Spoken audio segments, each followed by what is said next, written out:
하나님의 말씀 마태복음 1장 21절에서 23절 말씀. 아들을 낳으리니 이름을 예수로 하라. 이는 그가 자기 백성을 그들의 죄에서 구원할 자이심이라 하니라. 이 모든 일이 된 것은 주께서 선지자로 하신 말씀을 이루려 하심이니 이르시되 보라, 처녀가 잉태하여 아들을 낳을 것이요 그의 이름은 임마누엘이라 하리라 하셨으니 이를 번역한즉 하나님이 우리와 함께 계시다 함이라. 아멘. 할렐루야. 반석성도 여러분, 오늘 성탄절을 맞이했네요. 오늘 성탄절을 통해서 가장 기뻐하고 즐거워하는 성탄 예배가 되었으면 좋겠습니다. 인사들 하고 말씀 받았으면 좋겠습니다. 메리 크리스마스. 네, 오늘 그 어떤 사람이나 어떤 환경이나 그런 것보다 가장 기쁘고 즐거운 날인 것은 바로 예수 그리스도 때문에 그렇죠. 제가 어릴 때에 성탄절 하면 늘 새벽송을 돌았던 기억이 납니다. 한 10살쯤 된 때인데요. 늘 청년들이 또 그래 새벽송을 돌 때에 새벽에 도니까 밤새 이렇게 같이 돌려고 기다리다가 새벽송 돌 때쯤 되면 막 깊이 잠이 들어서 함께 하지 못했는데요. 어느 날은 한번 따라가게 되었습니다. 새벽에 그 뜨끈뜨끈한 감주를 먹고 새벽송 대원들과 함께 따라가는데요. 그때 시골교회입니다.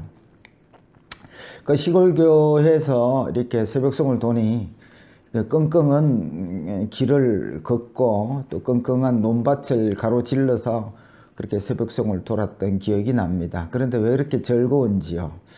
그래서 성탄절이 즐거운 것은 이러한 성탄 캐롤이나 또 이렇게 새벽송이나 또 교회에서 그때 맛있는 빵도 주고 했고요. 선곡도 있고 이런 것들도 즐거운 성탄절 기억이 나기도 하는데요. 근데 나이가 점점 들수록 이런 것들이 진정한 성탄의 기쁨은 아니다라는 생각을 하게 됩니다. 나이가 드니까 그렇게 옛날 즐거웠던 그런 것들이 그렇게 즐겁지가 않더라고요. 사실은 성탄의 기쁨의 본질이 아니라는 뜻이지요. 그래서 진정한 성탄의 기쁨은 뭘까? 바로 이 땅에 아기 예수로 오신 예수 그리스도가 이 땅에 오심이지요. 주님이 이 땅에 오시지 않았더라면 우리는 영원히 죄악 가운데 심판받고 멸망하고 이 어두운 가운데 살 뻔했는데요. 빛으로 오셨고 생명으로 오셨고 우리를 구하러 오셨고 그분이 바로 나를 위해서 나의 구주로 오셨다는 사실이 성탄의 가장 큰 기쁨이라 생각이 됩니다. 그래서 성탄절에 중요한 일이 있습니다. 성탄절에 아기 예수로 오신 예수를 만나는 일이죠. 여러분, 정말 우리가 예수를 만나는 것도 기적이지만 예수를 만남으로 말미암아 그 부족함이 없는 그 놀라운 세계를 경험하는 것이 얼마나 중요한지 모릅니다.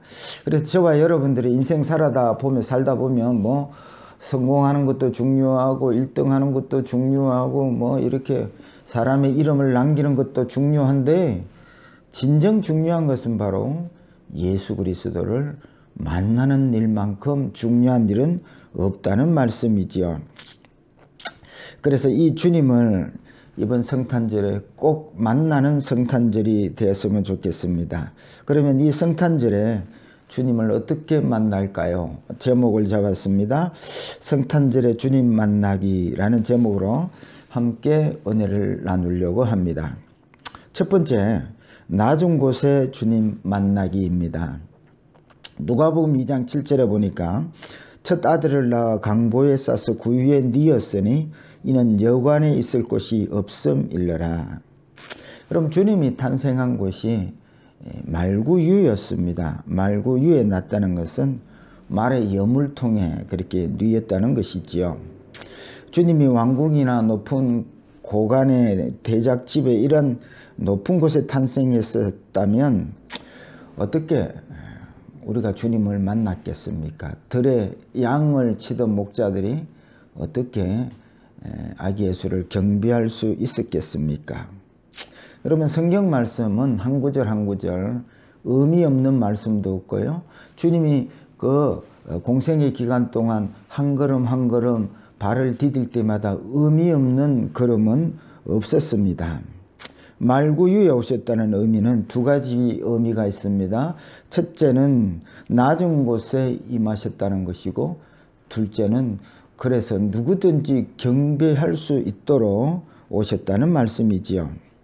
예수님 탄생 당시에 로마 황제 아구스도가 천하에 호적하라 명합니다. 그래서 베들레헴이 고향인 이 아기 예수의 아버지 요셉과 마리아도 호적하러 베들레헴을 향해 여행을 하게 되지요. 드디어 그렇게 베들레헴에 도착은 했는데 거기에 여관들이 다 꽉 찼습니다. 뭐 전국적으로 호적한다고 다 몰려드니까요. 그래서 사정사정하여서 이 여관 주인에게 말들이 기거하는 마구간에 이렇게 지낼 수 있도록 허락을 받고요. 마침 산딸이 되어서 아기 예수를 해산하게 되지요. 그 아기 예수를 낳고 아기 예수를 말구유에 그렇게 뉘게 되었다는 말씀이지요. 가장 높으신 하나님이 낮고 천한 말구유에 탄생을 하신 것입니다. 이는 이 땅에 가져올 하나님의 나라를 설명하고 있는 것입니다. 주님이 왕궁의 왕자로 탄생하지 않는 이유는 주님의 나라는 낮은 자의 나라라는 것입니다. 이 말씀이 뭐 가난한 곳이라 그런 의미가 영적 의미이지요. 천국은 자기를 낮추는 자의 나라입니다. 다시 말하면 천국은 하나님이 주인이시고 하나님이 높으시고 하나님이 영광 받으시고 우리는 그 앞에 엎드리는 그러한 엎드리는 자의 나라다. 그게 낮은 곳에 오신 천국이라는 의미를 우리에게 설명해 주고 있는 것입니다. 그래서 미가서 5장 2절에 보니까 베들레헴 에브라다야 너는 유다 족속 중에 작을지라도 이스라엘을 다스릴 자가 내게서 내게로 나올 것이라. 그의 근본은 상고에 영원에 있느니라. 그래서 말씀을 따라 작은 고을 그것도 마구간에 주님이 탄생을 하신 것이죠. 세상 나라는 높은 자가 대접을 받는 나라입니다. 그래서 사람들은 높은 데 올라가기를 위해서 무단히 노력합니다. 그래서 부자가 되고 싶고 성공한 사람이 되고 싶고 1등 되고 싶고 사람들로부터 존경받고 높은 자리에 앉기를 원하는 것입니다. 그런데 문제는 교회마저도 이러한 높음을 자랑한다는 것입니다. 1등을 자랑하고 성공을 자랑하고 부자를 자랑하고 높은 자리에 앉게 됨을 자랑하는 것입니다. 이게 세상과 교회는 달라야 합니다. 다르다는 것이 거룩인데 교회는 세상의 높음을 자랑하는 것이 아닙니다. 세상의 높음을 자랑하는 것은 이미 하나님이 좋아하는 교회가 될 수가 없습니다. 그래서 주님이 이 땅에 가져오신 나라는 낮은 자가 대접을 받는 나라입니다. 그래서 주님께서 이 땅에 오실 때에 왕궁에 오시지 않고 왕자로 오시지 않고 낮고 천한 목수의 아들로, 그 당시에 여러분 목수는 가장 천히 여기는 직업 중에 하나였습니다. 그리고 말구유에 오신 것입니다. 우리가 잘 아는 마태복음 25장에 양과 염소의 비유에서 염소를 이렇게 꾸짖습니다. 너희들은 나에게 배고플 때 목마를 때 먹이고 마시우게 하지 않았다. 옥에 갇혔을 때 너희들이 찾아와 위로하지 않았다. 그때의 이 염소들은 우리가 언제 주님을 그렇게 위로하지 않고 대접하지 않았습니까? 그때 주님께서 하시는 말씀이 이 적은 자에게 적은 소자에게 하지 아니한 것이 나에게 하지 아니한 것이다 라고 답변을 하시죠. 그래서 천국을 설명하시는 것입니다. 천국은 낮은 곳에 임하시고 낮은 자들의 천국이라고 말씀하십니다. 그런데 이 양들은 이미 하늘나라를 살고 주님이 주인 되시고 또 주님이 자기들의 신랑 되시고 모든 것 되시면 이미 주님을 가졌으니 모든 것을 가졌기 때문에 이제는 높은 것을 세상의 부자를 높은 자들을 부러워하는 게 아닙니다. 이제는 없는 자들을 가난한 자들을 약한 자들을 그들의 시선은 거기에 있고 그들을 적은 자에게 대접을 하는 것입니다. 사람들이 알아주지 않기에 기억되지 않습니다. 누구는 우리는 높은 자를 만났다면 다 기억하지 않습니까? 큰 일을 행했다 다 기억합니다. 그런데 이 양들은 천국 백성들은 기억하지 못합니다. 왜 그럴까요? 낮은 자들에게 행했기 때문에 아무도 주목하거나 기억하지 않지만은 그러나 그 낮은 자들에게 향한 그 삶이 바로 나에게 천국을 산 사람들이 나에게 행한 것이다 라고 말씀하시는 것입니다. 여러분 이번 성탄절날 높은 곳을 자꾸 쳐다보지 마십시오. 그러면 성탄의 주인으로 오신 주님을 만날 수가 없습니다. 마음을 낮추십시오. 이미 여러분 주님이 우리의 주가 되시고 생명 되시고 모든 것 되어 주시고 세상보다 크신 주님이 우리와 함께하고 계십니다. 그래서 여러분들이 이제는 낮은 곳을 약한 자들을 또 예수 믿지 않는 제 가운데 사는 자들을 여러분 돌아보실 때에 거기에 주님이 함께 하시고 거기에 주님이 움직이고 계십니다. 그렇게 낮은 것을 바라보시면서 이번 성탄절 꼭 이 주님을 만나는 성탄절이 되기를 축복합니다. 두 번째입니다. 죄인으로 주님 만나기입니다. 오늘 본문 21절을 같이 읽겠습니다. 아들을 낳으리니 이름을 예수로 하라. 이는 그가 자기 백성을 그들의 죄에서 구원할 자이심이라 하니라. 주님이 이 땅에 오신 이유를 분명하게 말씀하십니다. 자기를 죄인이라고 고백하는 자들을 자기 죄에서 구원하시기 위해서 오셨고 또 이런 자들을 자기 백성 삼으시려고 오셨다는 말씀이지요. 그래서 주님은 세리와 창기들과 함께 하셨습니다. 그들이 죄를 안 지었다는 것이 아니면 누구보다도 더 많은 죄를 지었을 것입니다. 그런데 저들은 자기들이 의인이 아니라 나는 죄인입니다. 죄인임을 고백하는 사람들이었습니다. 그런데 바리새인들은 그렇지 않았습니다. 우리는 구제하였고 기도하였고 율법을 지켰다. 우리는 의인이다. 그래하는 자들이었습니다. 그래서 이들은 언제 우리가 주님을 돌보지 않았습니까? 섬기지 않았습니까? 이런 염소와 같은 자들입니다. 여러분들은 어떤 예수가 필요하십니까? 부자 되게 하시는 예수, 성공하게 하시는 예수, 기적을 일으키시는 예수. 근데 주님은 오히려 세상의 힘을, 이게 다 세상 힘이 아닙니까? 부자도 힘이고 높은 자리도 힘이고 또 성공도 힘이고 기적도 힘이고 다 세상의 힘들입니다. 근데 주님은 이런 세상의 힘을 구하는 자들을 외면하셨습니다. 우리 생각 같으면 기적을 보여주시고 보여달라는 자들에게 기적을 보여주시면 예수를 잘 믿을 것 같은데 주님이 가져오신 나라는 세상의 힘을 구하는 나라가 아니라는 것입니다. 그래서 주님께서 가져오신 나라는 세상에 힘을 주시기 위해서 세상에 힘을 원하는 자들에게 오신 것이 아닙니다. 오히려 나는 죄인입니다 하는 자들에게 오셔서 보혈의 피로 그들을 거룩하게 하시고 주님께서는 거룩함으로 사는 나라를 이 땅에 가져오셨더라는 말씀이죠. 그래서 하나님 나라의 백성들이 매일 해야 할 일이 있습니다. 여러분 날마다 자기를 말씀 앞에 하나님 앞에 세우는 작업을 매일 하셔야 됩니다.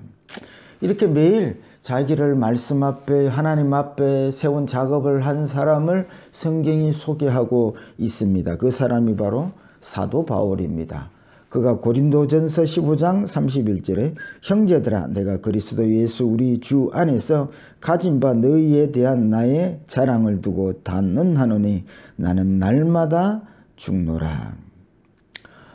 자기는 무엇을 자랑했냐면 날마다 하나님 앞에 말씀 앞에 세우면서 나는 날마다 죽노라. 그 말은 뭐냐면 날마다 말씀 앞에 자기를 세워보니 얼마나 내가 정욕적인지, 얼마나 하나님보다 나를 더 사랑하는 자인지 이것을 깨닫게 된 것이지요. 그래서 주님의 은혜가 아니면 살 수 없고 주님의 보혈이 아니면 거룩할 수 없기에 날마다 나는 죽노라고 신앙 고백을 하게 되는 것입니다. 여러분, 어떤 예수를 원하십니까?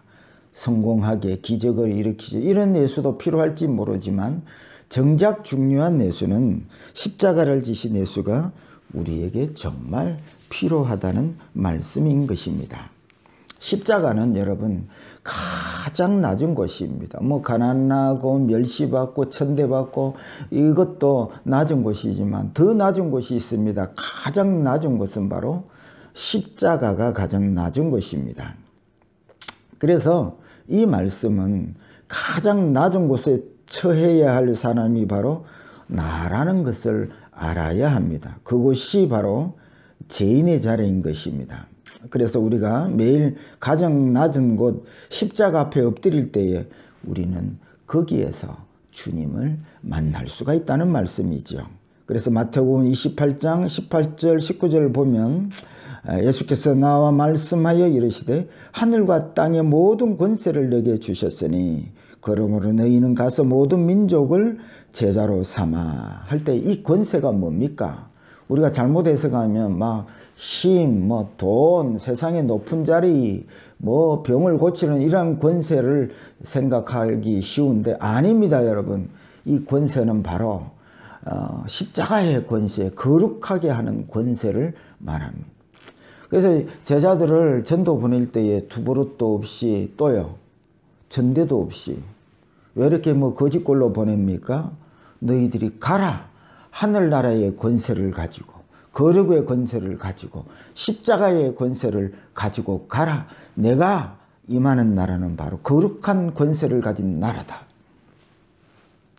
그러니까 여러분, 우리가 생각하는 기적이나 성공이나 1등이나 이거는 세상의 힘을 구하는 세상 나라인데 주님이 이 땅에 가져오신 나라는 그런 나라가 아니라는 것입니다. 세상의 힘으로 다스리는 나라가 아니고 거룩을 가져온 나라, 십자가가 능력인 나라, 이 십자가의 권세, 거룩의 권세를 가지고 제자들아 나아가라, 그 말씀을 하시는 것입니다. 여러분, 세상 권세 가지고는 지옥 갈 우리의 운명을 천국 갈 운명으로 바꿔줄 만한 권세가 될 수가 없습니다. 세상의 그 어떠한 권세도 우리의 죄를 사하고 지옥 갈 인생을 천국 갈 인생으로 바꿔주는 권세가 될 수가 없습니다.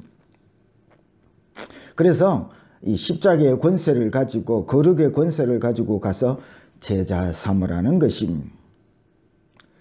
주님이 가져온 나라는 세상 권세를 가지고 온 나라가 아니라 하늘나라의 권세, 거룩의 권세, 십자가의 권세로 가지고 오시고 그런 나라를 이루어 가시기 때문에 그렇습니다. 그래서 이번 성탄절이 가장 낮은 십자가에서 죄인으로 엎드릴 때에 하늘의 권세, 거룩의 권세를 가지고 오신 이 주님을 만날 수 있는 성탄절이 되시기를 축복합니다. 세 번째입니다. 임마누엘 주님 만나기입니다. 본문 23절을 다 같이 보겠습니다. 보라, 천재가 잉태하여 아들을 낳을 것이요 그의 이름은 임마누엘이라 하리라 하셨으니 이를 번역한즉 하나님이 우리와 함께 계시다 함이라. 그래서 임마누엘이라는 뜻은 하나님이 우리와 함께 하신다는 뜻입니다. 왜 주님이 임마누엘 주님으로 우리와 함께 하실까요? 여러분, 뒤집어서 설명하면 하나님이 함께 해 주시지 아니하면 우리는 제대로 말씀 따라 십자가의 길을 갈 수 없는 연약한 존재라는 뜻이지요. 여러분, 우리는 우리 힘으로 십자가의 길을 걸어갈 수가 없습니다. 우리의 힘으로는 보이는 세상보다 보이지 아니하는 하나님의 나라를 더 실제로 여길 수 없습니다. 우리 힘으로는 돈보다도 하나님의 말씀을 더 귀중히 여길 수가 없습니다. 우리 힘으로는 아무리 말씀이 뭘 먹을까 입을까 염려하지 말라 그래도 우리는 늘 현실 쳐다보고 먹을 거 입을 거 염려하는 자임을, 연약한 자임을 하나님이, 주님이 너무 아시니 우리를 십자가의 길로, 말씀의 길로 가게 도와주시려고 어떻게 해요? 임마누엘, 항상 우리와 함께해 주신다는 말씀이지요. 그래서 우리에게 주님께서 기도하라고 명하신 것은 이렇게 십자가의 길을 우리 힘으로 갈 수 없기에 주님을 구하라는 것, 성령을 구하고 진리를 구하고 주의 얼굴을 구하고 주님이 우리의 생명 되시도록 그렇게 주님을 구하라는 것이 바로 기도하라는 이유인 것입니다. 우리가 주님을 구할 때에 그래서 받은 줄로 믿으라. 여러분, 십자가의 길을 가기 위해서, 사명의 길을 가기 위해서 성령을 구하고 아버지의 뜻인 말씀을 구하는데 안 주실 아버지가 어디 있겠느냐 그 말이에요. 그래서 받은 줄로 믿으라고 말씀하고 있는 것입니다. 주님이 임마누엘로 성령으로 함께 하시면서 우리가 주의 길, 십자가의 길을 가도록 보혜사로 우리를 항상 도와주시겠다는 말씀이지요. 이번 성탄절에 내가 주님이 이제 주님 가신 길, 십자가의 길을 가기를 결단할 때에 내가 이제 제자 삼으려고 사명의 길을 간다고 그렇게 주님을 구할 때에 그 주님이 늘 임마누엘로 우리와 함께 하시는 이 주님을 만나는 성탄절이 될 줄로 믿습니다.